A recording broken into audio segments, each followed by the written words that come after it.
বিষয়গুলো সিমিলার বিষয়গুলো তোমরা অ্যাকসেপ্ট করো, গ্রহণ করো। যেগুলো তোমাদের এবং আমাদের মধ্যে মিলে না সেইগুলো মানার দরকার নেই। ইসলাম বলছে আল্লাহ সুবহানাহু ওয়া তাআলা এক অদ্বিতীয়, তাদের ধর্মগ্রন্থ বলছে আল্লাহ এক অদ্বিতীয়। ইসলাম বলছে কোন ব্যক্তি যদি এক আল্লাহ ছাড়া অন্য কোন আল্লাহ ইলার ইবাদত উপাসনা করে সে জাহান্নামে যাবে। তাদের ধর্মগ্রন্থ ভগবদ গীতা 7 নম্বর অধ্যায়ের 20 নম্বর অনুচ্ছেদ বলছে কোন ব্যক্তি যদি অনেক ঈশ্বরের ইবাদত উপাসনা করে ওই ব্যক্তি নরকে যাবে।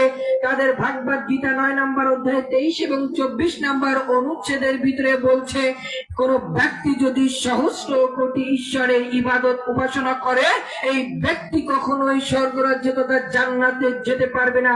ইসলাম বলছে সূরা আল ইমরানের 85 নম্বর আয়াত, কোন ব্যক্তি যদি ইসলাম ছাড়া অন্য কোন ধর্ম, অন্য কোন জীবন ব্যবস্থা, বিধিবিধান এটা আনুগত্য অনুসরণ অ্যাকসেপ্ট করতে চাই, সেটা তার থেকে কখনোই গ্রহণ করা হবে না, সেটা তার থেকে কখনোই কবুল করা হবে না। আর ওই ব্যক্তি জালেম, আর এই জালেমের জন্য কোনো সাহায্যকারী নাই।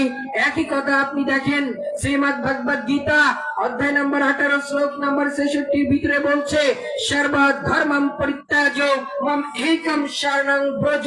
সর্ব ধর্মম পরিত্যাজ, সমস্ত ধর্মকে পরিত্যাগ করে দাও। সংস্কৃত বলছে সর্ব সমস্ত ধর্মম, ধর্ম পরিত্যাজ, পরিত্যাগ